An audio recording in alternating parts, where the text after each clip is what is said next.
सभी के जीवन में अलग अलग परेशानियां रहती हैं। जो लोग धैर्य के साथ इनका सामना करते हुए आगे बढ़ते रहते हैं, वे जीवन में सुख शांति प्राप्त कर लेते हैं। जो लोग धैर्य खो देते हैं, उनके सामने और ज्यादा समस्याएं बढ़ने लगती हैं। एक लोक कथा के अनुसार पुराने समय में एक शिष्य परेशानियों की वजह से बहुत निराश हो गया था। उसने अपने गुरु से कहा कि कृपया मुझे दुखों को दूर करने का कोई उपाय बताएं। तो अब सवाल यह है कि अगर किसी आदमी को खुद पर ध्यान न देकर दूसरे लोगों पे ध्यान दे रहा है और जलनशील हो रहा है, तो इसका उपाय किया है। मित्रों, आज की कहानी जो मैं सुनाने वाला हूं, उसमें आपको खुद पे ध्यान देने का पूरा ज्ञान मिलेगा। लेकिन इससे पहले कि आप कहानी में खो जाए, इस चैनल को सब्सक्राइब जरूर कर लें। तो चलिए कहानी शुरू करते हैं। एक बार की बात है, एक लड़का था। उसका नाम अमरेश था, जो नगर में रहता था। वह अपने जीवन से बहुत निराश था। उनकी निराशा का कारण यह था कि वह अब तक अपने जीवन में कुछ नहीं कर रहा था। उसके माता पिता उसे ताने मारते थे कि आपके सभी मित्र कुछ न कुछ कर रहे हैं, लेकिन आप अभी भी घर बैठे हैं। दोस्तों के बीच भी अक्सर उनका मजाक उड़ाया जाता था। वह कहीं जाता तो लोग उससे पूछते कि आप क्या कर रहे हैं। उसे यह बताने में भी शर्म आ रही थी। वह कुछ नहीं कर रहा था। धीरे धीरे उसने रिश्तेदारों से मिलना जुलना कम कर दिया और लोगों से मिलना भी बंद कर दिया। वह ज्यादातर समय घर पर ही रहता है। वह अकेला रोता है और भगवान को कोसता है और अपनी किस्मत को दोष देता है। अब उसे अपना जीवन बोझ लगने लगा था। कभी कभी वह सोचता कि कब वह कुछ करने के योग्य बनेगा, और फिर वह सोचता कि जिंदा रहने से अच्छा मर जाना है। एक दिन वह अपने नगर की एक गली से गुजर रहा था। तभी उसने देखा कि एक उपदेशक दुख और परेशानियों पर उपदेश दे रहा है। वह भी उसी भीड़ में सबसे पीछे बैठ गया और गुरु के प्रवचन सुनने लगा। उपदेशक कह रहा था, दुख एक शिक्षक की तरह है जो हमें जीवन की सच्चाई दिखाता है और हमें जीने का सही तरीका सिखाता है। आप चाहें तो जिंदगी जीना भी सीख सकते हैं। गुरुजी उपदेश दे रहे थे कि तुम चाहो तो कुछ भी हासिल कर सकते हो, और अगर चाहो तो एक कोने में बैठकर रो सकते हो। इन सभी बातों को अमरेश ध्यान से सुन रहा था, लेकिन शिक्षक की यह बातें पसंद नहीं आईं। उसने खड़े होकर कहा कि कुछ भी सिखाने से दुख दूर नहीं होता। इसमें केवल दर्द होता है। दुख की पीड़ा अनंत है। ऐसा लगता है कि इसके बाद कुछ होने वाला नहीं है। इससे कुछ भी फर्क नहीं पड़ता है। इसके सामने तो मौत भी छोटी लगती है। उपदेशक ने कहा, फिर तुम्हारा दुख क्या है? सबल ने उसके सामने अपनी सारी व्यथा सुनाई और पूछा, मेरे दुख का कोई उपाय है तुम्हारे पास? यह सुनकर शिक्षक मुस्कुराए और बोले, तुम उस दिन मेरे पास आओ जब आपके जीवन में वास्तविक दर्द हो। मैं आपकी समस्या का समाधान अवश्य करूंगा। यह कहकर गुरु वहां से चला गया। अमरेश ने सोचा, कहीं मेरा दुख नकली तो नहीं है? क्या मैं जिस दर्द से गुजर रहा हूं वह नकली है? मेरा दुख कोई नहीं समझ सकता। जब माँ बाप नहीं समझते तो गुरु क्या समझेगा? उनके दुखों से व्यथित होकर अमरेश ने एक फैसला लिया कि अब वह कुछ करेगा। सबल ने एक छोटा व्यवसाय शुरू किया, पर उसे सफलता नहीं मिल रही थी। लेकिन उसके घर वाले पूछते हैं कि क्या वह कुछ कोशिश कर रहा है? वह अपने व्यवसाय में लगा रहा और धीरे धीरे उन्हें सफलता मिलने लगी। फिर उसने गति पकड़ी और केवल 3 साल के अंदर ही वह एक बड़ा बिजनेसमैन बन गया। अब अमरेश के आसपास ऐसे कई लोग थे जो उसकी परवाह करता था, जो उससे प्यार करता था। अब उनके परिवार के सदस्य भी उसकी तारीफ करते नहीं थक रहे थे। दिन ब दिन उसके मित्रों की संख्या बढ़ती जा रही थी। अब वह अपनी जिंदगी से बहुत खुश था। उनके कुछ दोस्तों ने उन्हें सलाह दी कि जब आप एक बड़ा बिजनेसमैन बनकर बहुत खुश हैं, तो सोचिए आपको कितनी खुशी होगी अगर आप इस शहर और इस राज्य के सबसे बड़े बिजनेसमैन बन जाते हैं। कितने लोग आपसे जुड़ना चाहेंगे, आपकी कितनी बड़ी ख्याति होगी, और स्वयं राजा भी आपसे दोस्ती करना चाहेंगे और जरूरत पड़ने पर ही आपसे पैसे उधार लेंगे। दोस्तों की यह बात अमरेश के मन में घर कर गई। अब वह और पैसे कमाने की कोशिश करने लगा, लेकिन उसे यह सब बहुत ही जल्दी चाहिए था। वह समय बर्बाद नहीं करना चाहता था। उनका अधिकांश समय इन चीजों को प्राप्त करने में लगाने लगा। इसलिए वह ऐसे काम करने लगा जो सही नहीं था। उसने बड़ा उधार लेना शुरू कर दिया। उसके दोस्तों से पैसे की मात्रा और अधिक मुनाफा कमाने के लालच में वह अपने माल में मिलावट करने लगा। उसने अन्य व्यापारियों के खिलाफ भी साजिश रची और उन्हें डराया धमकाया, जैसा उसके दोस्त कहते थे वैसा ही करता था। वह इन तरीकों से ज्यादा पैसा कमा रहा था, पर अब उसके जीवन में पहले जैसा चैन न था। उनके मन की शांति गायब हो गई थी और वह रात को सो नहीं पाता था। वह हंगामे में रहता था। वह सब कुछ पाकर भी उन्हें किसी चीज में सुख नहीं मिल रहा था।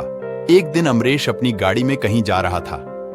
तभी रास्ते में उन्हें उपदेशक का आश्रम दिखाई दिया। वह रुका और गुरु के पास जाकर बोला, संत, आपने मुझे मेरे पास आने के लिए कहा था। जब मेरे जीवन में सच्चा दुख आता है, अब मैं बहुत दुखी हूं कि मेरी नींद हराम हो गई है। मुझे कहीं भी शांति नहीं मिल रही है। इस प्रकार अमरेश ने अपनी सारी समस्याएं गुरु को बता दी। गुरु ने कहा, जब तुम पहली बार मुझसे मिलने आए थे तब भी तुम किसी दुख में थे। आपने उस दर्द से क्या सीखा? अमरेश ने कहा कि सिर्फ सोचने और चिंता करने से कुछ नहीं होता। आपकी दृष्टि को सच करने के लिए यह कार्रवाई करता है। और सिर्फ काम करने से कुछ नहीं होता, परिणाम भी मिलना चाहिए। जब आपको लगता है कि आपका लक्ष्य हासिल नहीं होने वाला, तब राह में चाहे कितनी भी मुश्किलें आ जाएं, मन कितना भी निराश क्यों ना हो, कितना भी लगता हो कि अब कुछ नहीं होने वाला है, तभी विश्वास करें, मैं जो भी कर रहा हूं उसमें अवश्य सफल होऊंगा। खुद पर ध्यान दो, लोगों पर नहीं। लोग केवल सफल लोगों का सम्मान करते हैं। कोई कितना भी अच्छा क्यों ना हो, वह हमेशा लोगों की नजरों में बोझ बने रहते हैं। यह सब सुनकर उपदेशक मुस्कुराया और बोला, जब आपके पास है तो यह वास्तविक दुख नहीं है। अपने जीवन में वास्तविक दुख आए तब मेरे पास आओ, मैं उसे ठीक कर दूंगा। अमरेश ने जाते समय साधु को सोने के सिक्कों से भरा घड़ा भेंट किया। घड़े को देखकर गुरु ने कहा कि यह मेरे किसी काम का नहीं है। उस पेड़ के नीचे गड्ढा खोदकर गाड़ दो। अमरेश घड़े को पेड़ के नीचे दबा दिया, जैसा कि गुरु ने बताया, और वहां से चला गया। कुछ दिनों से कारोबार ठीक चल रहा था, लेकिन व्यापार के गलत तरीके के कारण धीरे धीरे उसे व्यापार में घाटा होने लगा।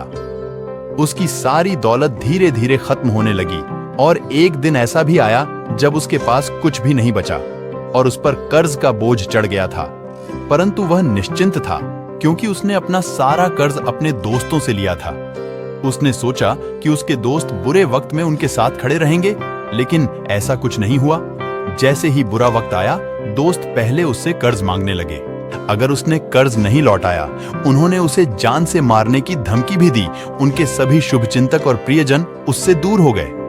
उसके दोस्त जो उसके साथ मस्ती किया करते थे, अब उसे दूर भाग रहे थे। उसका परिवार उसकी गलतियां और कमियां गिनने लगा। उनकी सारी संपत्ति नीलाम कर दी गई और उसके पास कुछ भी न बचा। जब उसने अपने पिता से मदद मांगी, पिता ने कहा कि मेरे पास थोड़ी सी संपत्ति है, मैं तुम्हारी मां को क्या कहूंगा अगर मैं तुम्हें दे दूं। यह संपत्ति हमारा अंतिम उपाय है। अमरेश के मन में गहरा दुख छा गया। उसके आसपास कोई नहीं था जो उनके दुख को समझ सके, जो उसे संभाल सके। जनता के इस विश्वासघात के कारण वह अंदर से टूट चुका था। वह सोचने लगा कि अब जीने का क्या मतलब है, अब मौत ही मेरा सहारा है। वह आत्महत्या करने के लिए पहाड़ी पर जा रहा था। तब से उसे याद आया कि उस शिक्षक ने उससे कहा था, मेरे पास आओ जब तुम्हारे जीवन में वास्तविक दुख हो। अमरेश गुरु के पास गया और अपनी सारी व्यथा सुनाई। आंखों में आंसू लिए उसने कहा, हे गुरुजी, मेरे दुख का निवारण कीजिए। गुरु ने कहा, जब जीवन में असली दुख होता है तब मेरे पास आ जाना, मैं इसे जरूर ठीक करूंगा। अमरेश कहा कि ये क्या हो रहा है, मेरी जिंदगी में अभी दुख नहीं है तो आखिर असली दुख क्या है? गुरुजी ने सबसे कहा कि पहले आप मुझे बताओ, आपने अपने दुख से क्या सीखा? अमरेश ने कहा कि मैंने वह सीखा, जो लोग हमारे जीवन में आते हैं वह हमारी सफलता और प्रगति के कारण वो हमें धोखा जरूर देंगे, क्योंकि बुरे समय में वे हमारे साथ नहीं खड़े होंगे। वे अच्छे समय में ही हमारा फायदा उठाएंगे और बुरे समय में हमें छोड़ देंगे। उन लोगों पर ही भरोसा करें जो हमारे बुरे समय में हमारे साथ खड़े रहते हैं। लेकिन ऐसे लोग बहुत कम होते हैं, लेकिन जिनके पास है उन्हें उनकी सराहना करनी चाहिए, उनका अपमान नहीं करना चाहिए। मैंने कभी भी किसी के खिलाफ साजिश नहीं रखना चाहिए। अपना काम ईमानदारी और धैर्य से करें और कभी लालची मत बनो। अपने सारे दुख दर्द और अनुभव बयां करने के बाद अमरेश गुरुजी के सामने आंखों में आंसू लिए बैठ गया। कुछ देर बाद साधु उठे और पेड़ के नीचे एक गड्ढा खोदा और घड़ा निकाल लिया। जो सोने के सिक्कों से भरा हुआ था उसने अमरेश को देकर कहा, मेरे पास आओ जब तुम्हारे जीवन में वास्तविक दुख हो। अमरेश ने अपने शिक्षक को धन्यवाद दिया और उसे प्रणाम करके चला गया। उस पैसे से उन्होंने एक छोटा सा व्यवसाय शुरू किया। अब वह छोटा व्यापारी बनकर भी खुश हैं। उन्होंने पूरी लगन और ईमानदारी से कारोबार किया। जल्द ही वह अपने शहर का एक बड़ा व्यापारी बन गया। उनका जीवन सुख सुविधाओं से भरा हुआ था। लेकिन कोई कितना भी अच्छा क्यों ना हो, लेकिन जीवन में दुख आता है तो अमरेश जीवन में भी दुख आते थे। अपने माता पिता की मृत्यु के रूप में वे दोनों एक ही दिन मर गए। अमरेश अपने माता पिता से बहुत प्यार करता था, इसलिए उनके निधन से उन्हें गहरा सदमा लगा। वह शवों को ले गया, दोनों को श्मशान घाट ले गया, जहां अंतिम संस्कार किया गया। वहां उसने अपने माता पिता का शव जलता हुआ देखा तो उनका मन बेचैन हो उठा। उसके मन में कई सवाल उठने लगे। वह घर वापस आ गया, इसलिए उसने अपने माता पिता के घर और संपत्ति को देखा, जिसके लिए उनके पिता हमेशा लड़ते रहे। आज जो छूटा पड़ा है, जिन्होंने इसकी देखभाल की, इसके लिए लड़ने वाले इस दुनिया से चले गए। उसके पिता ने जो कुछ कमाया वह सब यहीं रह गया। एक दिन पहले तक उसके पिता मारपीट करते थे किसी के साथ उसकी संपत्ति के लिए। आज वो खुद इस दुनिया से चले गए। उसका मन ऐसे अनेक विचारों के बवंडर में था। वह अंदर से अकेला और डरा हुआ महसूस कर रहा था। वह खाली महसूस कर रहा था। उसे लगा कि कुछ है, वह समझ नहीं सका। इसलिए वह गुरु के पास गया। उसे देखकर गुरुजी ने कहा, क्या जीवन में कोई दुख है? अमरेश कहा, वैसे तो जीवन में कोई दुख नहीं है, सब कुछ अच्छा चल रहा है, लेकिन आज मेरे माता पिता का देहांत हो गया है। मैं इस घटना से बेहद दुखी और परेशान हूं। गुरुजी ने कहा, इसमें दुखी होने की क्या बात है? एक दिन सबके अपनों को मरना है। कोई न कभी जिया है और न कभी रहेगा। एक दिन तुझे भी मरना है। शायद तुम कल ही मर जाओगे, या आप आज भी मर सकते हो। अमरेश ने कहा, क्या कह रहे हो गुरु जी? मैं भी मर जाऊंगा, लेकिन मैं अभी जवान हूं। गुरु ने कहा कि सब जी रहे हैं इस भ्रम में कि मृत्यु केवल दूसरों को आती है, बड़ों के पास ही आती है। लेकिन जवान और बूढ़े मर जाते हैं, बच्चे मर जाते हैं। मौत का उम्र से कोई लेना देना नहीं है। यह सभी को प्रभावित करता है। मास्टर जी की ये बातें अमरेश के मन में घर कर गईं और वह चुपचाप चला गया। लेकिन उसका मन अभी भी बेचैन था। वह खाली महसूस कर रहा था। वह सारा दिन अपने बारे में ही सोचता रहा कि वह कौन है, वह इस दुनिया में क्यों आया है, क्या जीवन का लक्ष्य केवल चीजों को खाना और मरना है? ऐसे कई सवाल उसके दिमाग में लगातार उठ रहे थे, लेकिन उन्हें अपने किसी भी सवाल का जवाब नहीं मिल रहा था और उसका दुख दिन ब दिन बढ़ता ही जा रहा था। इसलिए कुछ दिन बाद वह फिर से गुरुजी के पास पहुंचा और बोला, हे स्वामी, मैं बहुत दुखी हूं, क्योंकि मैं यह नहीं जान पा रहा हूं कि मैं कौन हूं और मैं इस दुनिया में क्यों आया। यह सुनकर गुरुजी मुस्कुराए और बोले, आज आपके जीवन में पहली बार सच्चा दुख उत्पन्न हो गया है। यह वास्तव में दुख कहलाने के लायक है। हम नहीं जानते कि हम कौन हैं, हम क्यों आए हैं, क्या करें, कैसे करना है। अमरेश ने अपने गुरु से कहा कि उसकी दुर्दशा दूर करो। गुरु ने कहा कि हम सभी इंसान हैं, जीवन भर संग्रह करते रहते हैं। अमरेश ने कहा कि सभी इंसान जीवन भर धन, सम्मान, परिवार, प्रतिष्ठा, मित्र, शत्रु आदि जमा करता है। गुरु ने पूछा, क्या हम एकत्रित की गई चीजों में से कुछ भी अपने साथ ले जा सकते हैं? अमरेश कहा, कोई भी इंसान अपने साथ कुछ भी नहीं ले जा सकता, वह सिर्फ अकेला ही जाता है। मेरे माता पिता भी अपने साथ कुछ भी नहीं लेकर गए, सब कुछ धन संपत्ति वैभव सब कुछ यहां पर छोड़कर गए। शिक्षक ने कहा, अब मेरी बात ध्यान से सुनो। इस संसार में हमें जो संग्रह करना चाहिए वह हम नहीं करते। चीजें हमारे सामने होती हैं, लेकिन हम उन्हें देखने की कोशिश नहीं करते। हमें इस दुनिया में जो कुछ भी इकट्ठा करना है वह हम खुद हैं। हमें खुद को जुटाना होगा, ताकि जब हम मरें तो हम एकजुट हो सकें और खुद को पहचानने में सक्षम होने के लिए। हम अंदर बंटे हुए हैं।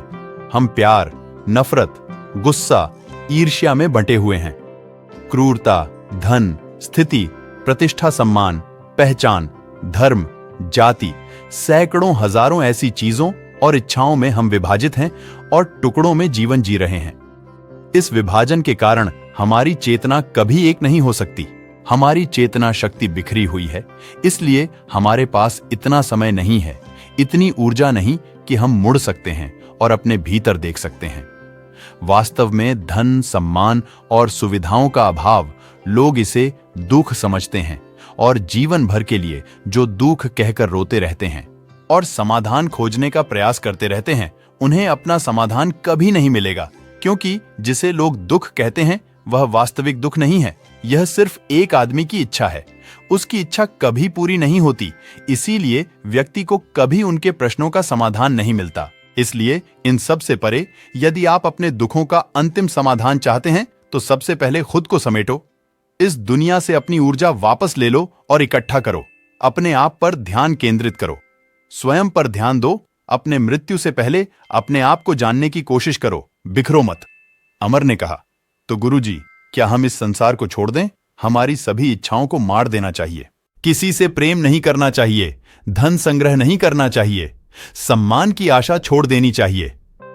शिक्षक ने कहा कि भावनाओं और इच्छाओं ऐसे बिखरे हुए मनुष्य में से निकल आओ, जैसे कोई पत्थर पहाड़ से गिरे जिस पर पर्वत का कोई वश नहीं है।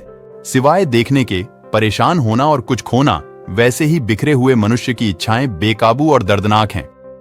उसका अनियंत्रित मन इच्छा करता रहता है और कल्पना करता रहता है और यह दुख देता है। लेकिन जब एक व्यक्ति अपने मन को एकत्र करता है तो वह जो कुछ भी करता है वह उसके नियंत्रण में होता है।